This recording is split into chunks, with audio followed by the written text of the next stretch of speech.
झारखंड के रांची में मुख्यमंत्री धामी की जनसभा, कार्यकर्ताओं में भरा उत्साह। भाजपा प्रत्याशी संजय सेठ के पक्ष में किया प्रचार।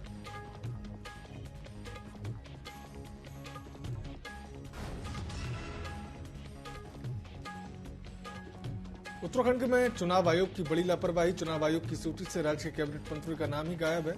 मंत्री ने प्रशासनिक कार्यशैली पर उठाए सवाल।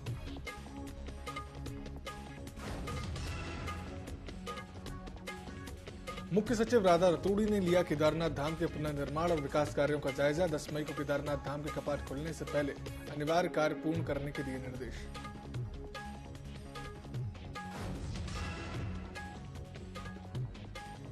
दुबई से संचालित अंतर्राष्ट्रीय सत्याग्रह का पर्दाफाश। देहरादून पुलिस ने किया खुलासा। ब्राह्मणवाला गांव से 9 आरोपियों को किया गिरफ्तार। आरोपी आईपीएल मैचों में लगाते थे सट्टा।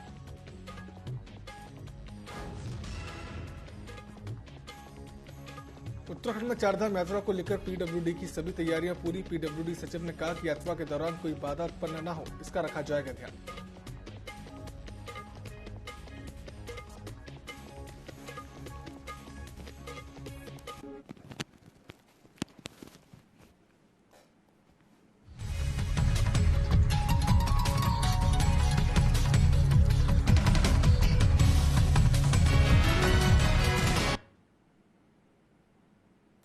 नमस्कार, स्वागत है आप सभी का न्यूज अपडेट में। मैं हूं आपके साथ सिद्धांत त्रिपाठी। रुक करते खबरों की ओर, जहां पर निकाय चुनाव को लेकर जारी की गई वोटर लिस्ट में खामियों पर भाजपा ने नाराजगी व्यक्त की है। भाजपा पदाधिकारियों ने वोटर लिस्ट की खामियों को लेकर निर्वाचन आयोग से मांग की है। जिनके भी नाम वोटर लिस्ट से छूट गए हैं और जिनके नाम सही तरह से नहीं लिखे गए हैं, उनके नामों को दर्ज करने के साथ ही संशोधित किया जाए, जिसके लिए समय बढ़ाते हुए वोटर लिस्ट में सुधार और नए वोटरों के नाम चढ़ाए जाए, जिससे कि मतदान में कमी ना हो और सभी लोग अपने मतदान का प्रयोग कर सकें।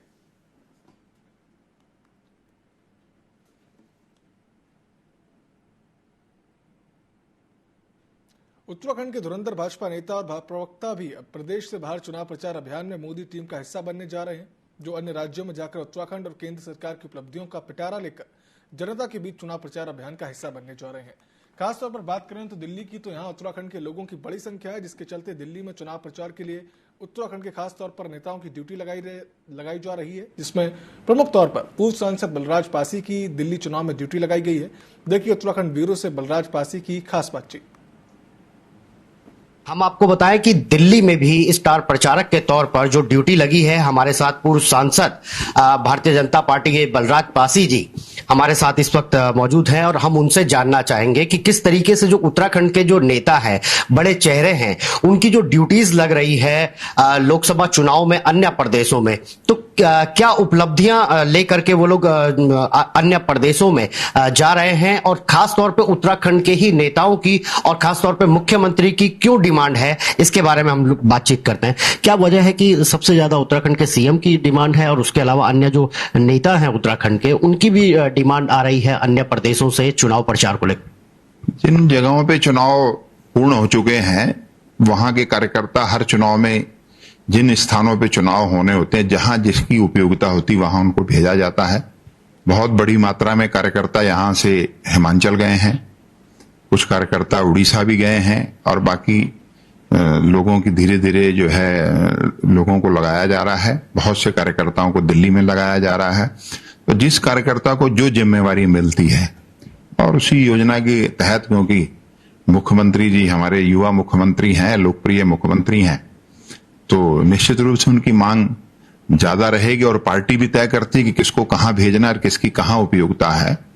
तो उसी नाते से सब लोग अपनी अपनी जिम्मेवारियां जो है निभा रहे हैं। उत्तराखंड ने एक माइलस्टोन स्थापित किया है समान नागरिक संहिता का, जिसको लेकर के मुख्यमंत्री भी जहां भी अपनी सभाओं में जा रहे हैं, तो वो एक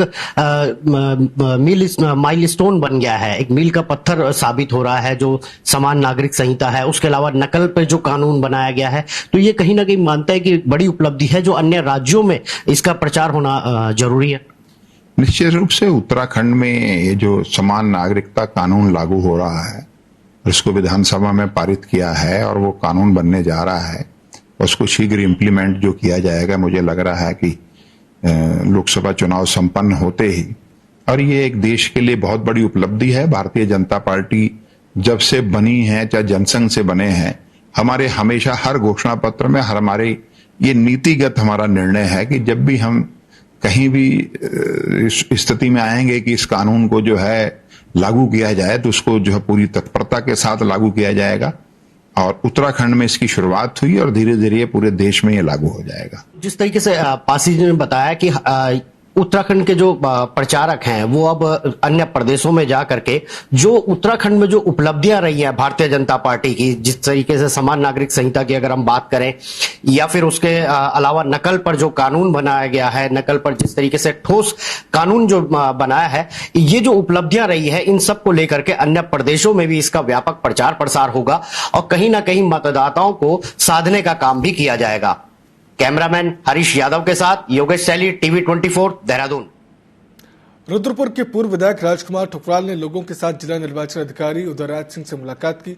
इस दौरान पूर्व विधायक ने कहा कि कई वर्षों से मतदान के लिए गांव के पास के स्कूल में मतदान केंद्र बनता था, लेकिन कुछ अधिकारियों ने मतदान को गांव से 14 किलोमीटर दूर बना दिया है, जिससे कि मतदान करने में लोगों को दिक्कतों का सामना करना पड़ेगा। वहीं डीएम ने मामले का संज्ञान लेते हुए एसडीएम को जांच करने के लिए कहा है।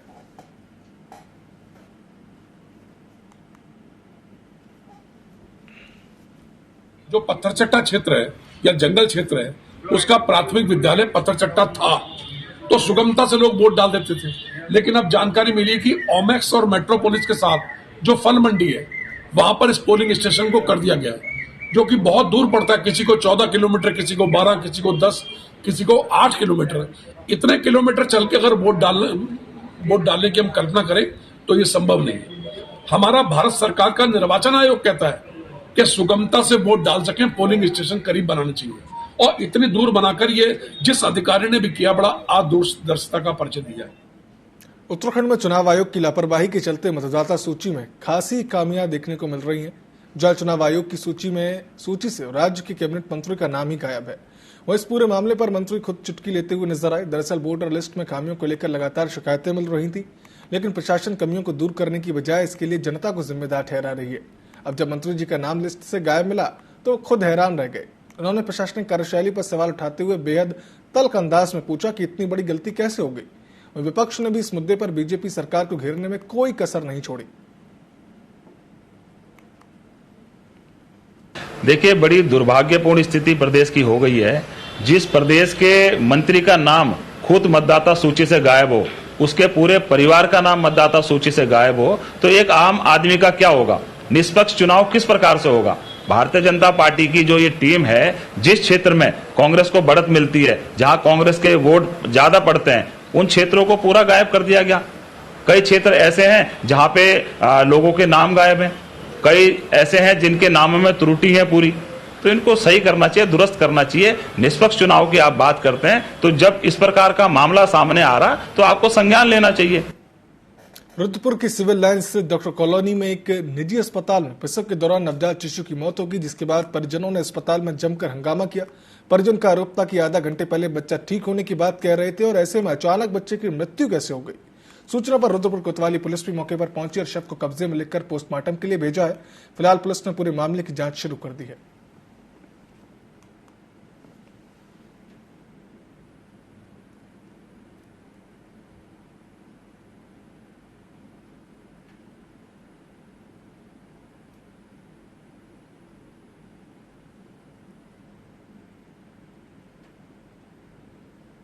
ये नॉर्मल है। हमारे पास कुछ सुविधा कम है, इसलिए आप सुविधा दिवाली है और अन्य कोई डॉक्टर को दिखा। तो हम नज़दीक में होने के डॉक्टर पार्वल नज़दीक में होने के कारण हमने उधर दिखाया था। तो उन्होंने भी यही बोला था कि ये वो नॉर्मल है। फिर रात के 3 बजे कह रहे हैं कि उसमें कचरा घुस गया है। डॉक्टर के खिलाफ डॉक्टर ने तो भी पहले ये बोला था कि वो 99% नॉर्मल डिलीवरी होगी। बाद में वो अचानक से बोल रहे कि ऐसा है कि बच्चे के मुंह में कचरा घुस गया है। हाँ, लापरवाही तो है डॉक्टर होगी। हमें तो ये दिलासा दिया गया था कि 99% नॉर्मल ही होगा डिलीवरी। सुबह पुलिस को सूचना प्राप्त हुई थी कि एक निजी अस्पताल में जो है एक नवजात की मृत्यु हुई है और उसके संबंध में पंचायतनामा पोस्टमार्टम की कार्रवाई की जा रही है और जो भी फैक्ट्स आते हैं सामने उसके हिसाब से और जो परिजनों के बयान है वो भी दर्ज किए जाएंगे। उसके हिसाब से जो भी फैक्ट्स आते हैं सामने उसके अनुरूप अग्रिम कार्रवाई की जाएगी। सुबह पुलिस को उत्तराखंड में 10 मई से शुरू हो रही चारधाम यात्रा से पहले केदारनाथ में तीर्थ पुरोहित और स्थानीय व्यापारियों ने रुद्रप्रयाग के डीएम सौरभ गहरवार पर यात्रा से पहले गलत नीतियां बनाने का आरोप लगाया और आरोप लगाते हुए उन्हें डीएम पद से हटाने के लिए मुख्य सचिव को पत्र भी लिखा। इस पत्र के सामने आने के बाद विपक्ष ने सरकार पर स्थानीय लोगों की अनदेखी करने का आरोप लगाया। वहीं दूसरी ओर भाजपा ने इसे जांच का विषय बताया है।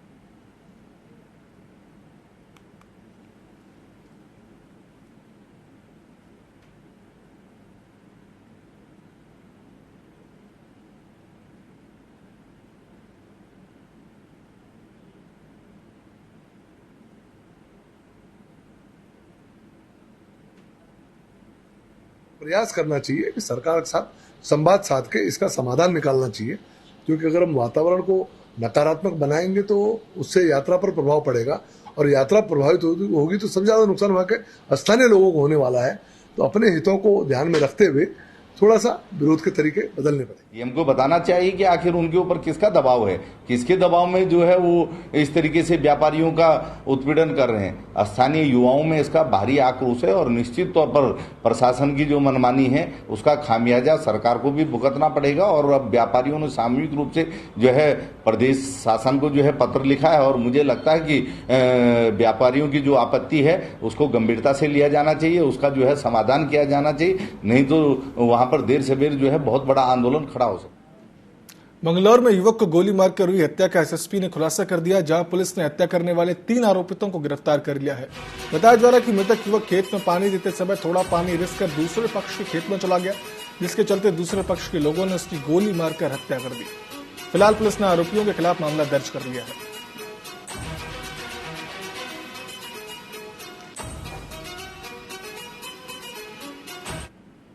कि एक व्यक्ति की बड़े नृशंस तरीके से हत्या की गई है।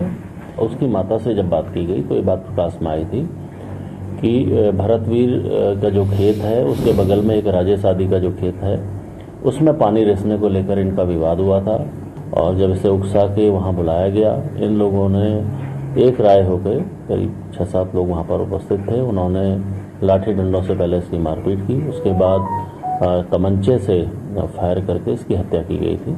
और पुलिस के द्वारा अपने प्रयासों से 3 लोग इसमें अरेस्ट किए गए, जिसमें जो मुख्य अभियुक्त है नकुल, जिसने तमंचे से फायर करके इसकी हत्या की थी, वो भी पुलिस ने तमंचा भी बरामद किया है, अभियुक्त को भी पकड़ा है। और उसके साथ जो अन्य 2 साथी हैं, धीरज और एक और साथी, उनकी पुलिस ने अरेस्टिंग की है।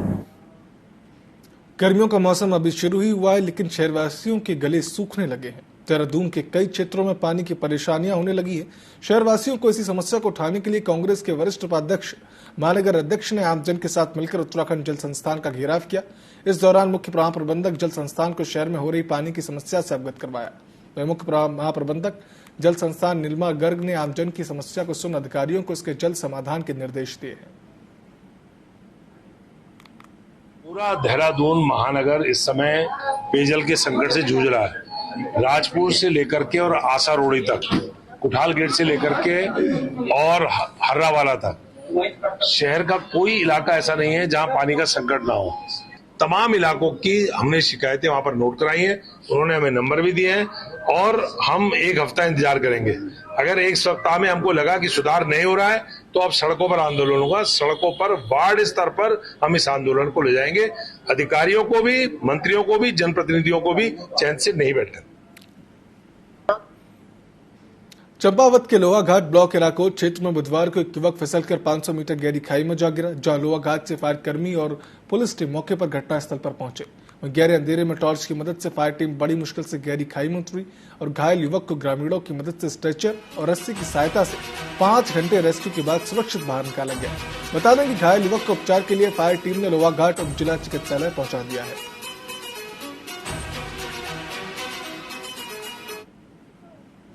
एयरपोर्ट क्षेत्र में जो है एक व्यक्ति गहरी खाई में गिर गए हैं, तो बचाव कार्य के लिए हमारे कप्तान साहब द्वारा डीसीआर के माध्यम से सूचना दी गई, तुरंत जो है रेस्क्यू कार्य पर पहुंचा। तो शीघ्र हमारी टीम रेस्क्यू के लिए रवाना हुई तो देखा तो वहां पर बहुत गहरी खाई थी। जैसे तैसे जान जोखिम में डाल के हमारी यूनिट गहरी खाई में गिरी और साथ में गांव के 4-5 जो व्यक्ति थे लड़कों ने बहुत अच्छा साथ दिया सर, बहुत मेहनत करी।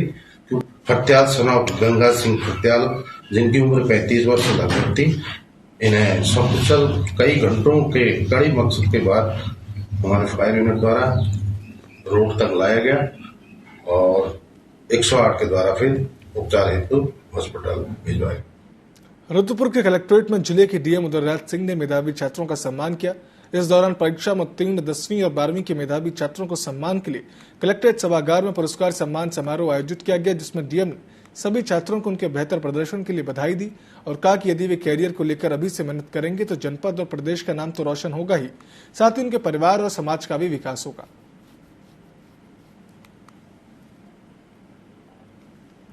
ये जनपद इस बार प्रदेश में हाई स्कूल और इंटरमीडिएट की परीक्षा में जो उपलब्धि रही है उस हिसाब से 5वीं रैंक ऊधम सिंह नगर जिले की आई है। इससे भी स्पष्ट होता है कि शिक्षा में इस जनपद के अधिकारियों ने, सभी टीचर और प्रिंसिपल साहबान ने काफ़ी ध्यान दिया है और सुधार किया है। हमारे जनपद के 37 बच्चे हाई स्कूल बोर्ड की परीक्षा में और 37 बच्चे इंटरमीडिएट की परीक्षा में प्रदेश की जो रैंकिंग है उसमें स्थान प्राप्त किए हैं। तो सभी बच्चों को भी हम लोगों ने उत्साहवर्धन करने के लिए और उनको पुरस्कृत करने के लिए गोष्ठी का आयोजन किया था। तो सभी बच्चों को पुरस्कृत किया और भविष्य के लिए और भी ये कैसे शिक्षा व्यवस्था बेहतर हो इस जनपद की, उसके लिए भी हम लोगों ने अभी बातचीत में तमाम चीज़ें तय की है। मसूरी के माल रोड पर मसूरी पब्लिक स्कूल के पास एक बड़े होटल का निर्माण कराया जा रहा है। वहीं शराब परोसने को लेकर बड़े बड़े होर्डिंग लगाए जा रहे हैं, जिसका मसूरी पब्लिक स्कूल प्रबंधन ने कड़ा विरोध किया। स्कूल के प्रिंसिपल ने कहा कि उन्होंने उप जिलाधिकारी, जिलाधिकारी और आबकारी विभाग को पत्र लिखकर स्कूल के 30 मीटर की दूरी पर खुल रहे पब को तत्काल बंद करने का आग्रह किया है। वहीं उन्होंने आगे कहा कि स्कूल के पास अगर पब और शराब का बार खुलेगा तो उसका सीधा असर छात्र छात्राओं की पढ़ाई पर पड़ेगा।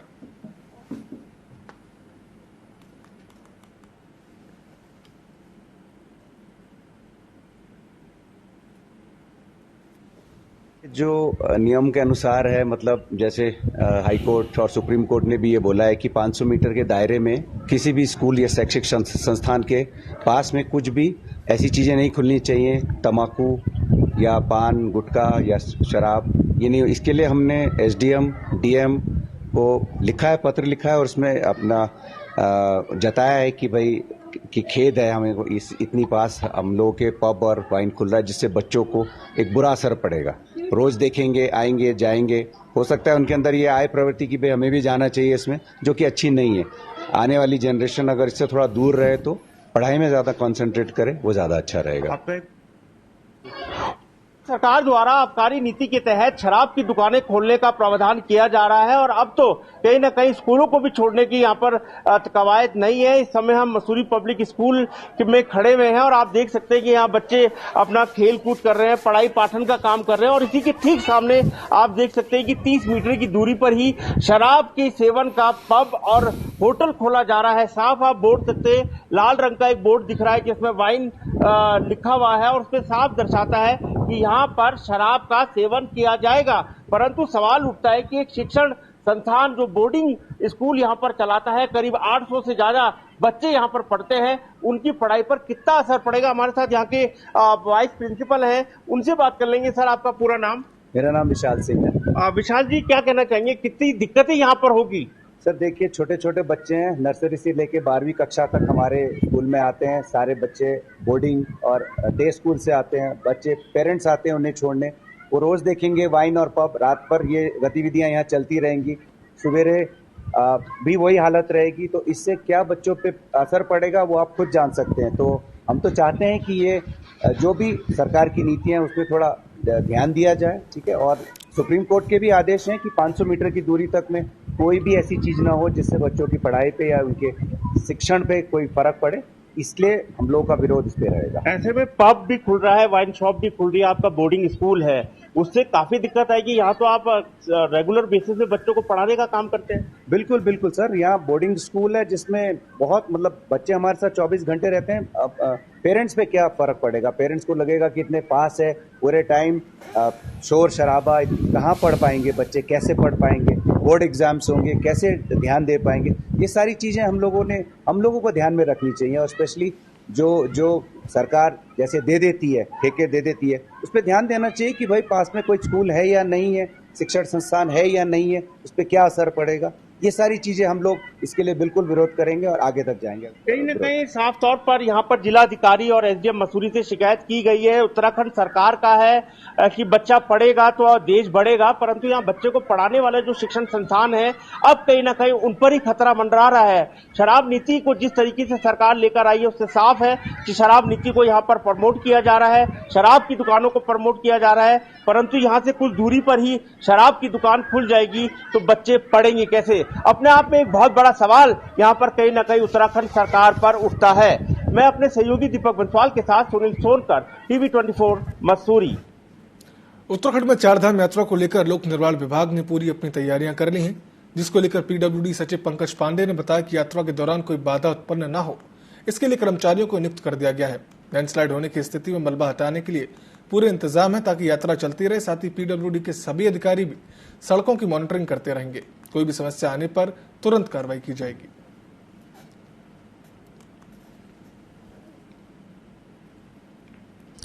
चारधाम यात्रा जो कि जल्दी ही प्रारंभ होने वाली है, 10 मई को कपाट खुल रहे हैं और हम लोग लगातार तैयारियां कर रहे हैं अपनी।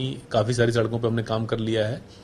कुछ लॉन्ग टर्म प्लान्स हैं हमारे, जिसपे काफी सालों से काम चल रहा है, जिसमें जो लैंडस्लाइड की ट्रीटमेंट करते हैं हम लोग, जो जोशीमठ से हमारा बद्रीनाथ धाम का जो रोड है, इसी तरीके से बड़कोट से यमुनोत्री का जो स्ट्रेच है, धरासू से ये गंगोत्री का स्ट्रेच है, ये लॉन्ग टर्म काम है जिसपे कि काम स्टार्ट कर दिया गया है। थोड़ा उसमें समय लगने की संभावना है, लेकिन उसकी जो सतह है, जो सरफेस है, जो ड्राइविंग क्वालिटी चाहिए, उस पर काफी हद तक हमने सुधार किया है और जहां जहां पे कोई माइनर इश्यूज थे जो रिपेयर करने थे, वो हम लोगों ने कराया है।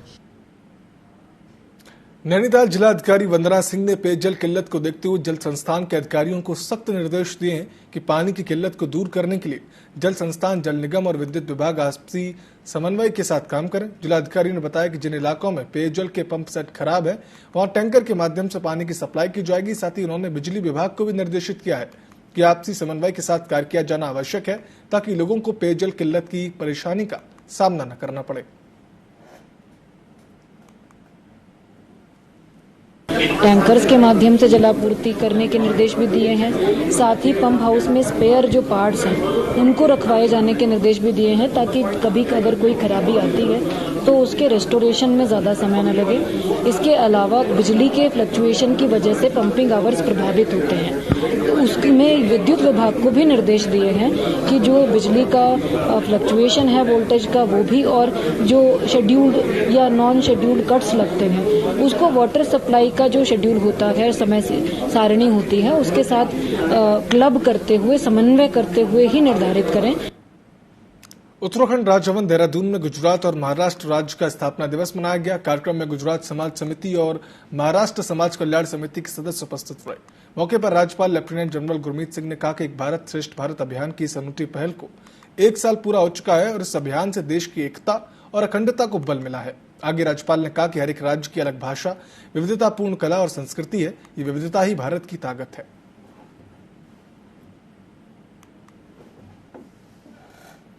न्यूज अपडेट में फिलहाल इतना ही। आप देखते रहिए टीवी 24। नमस्कार।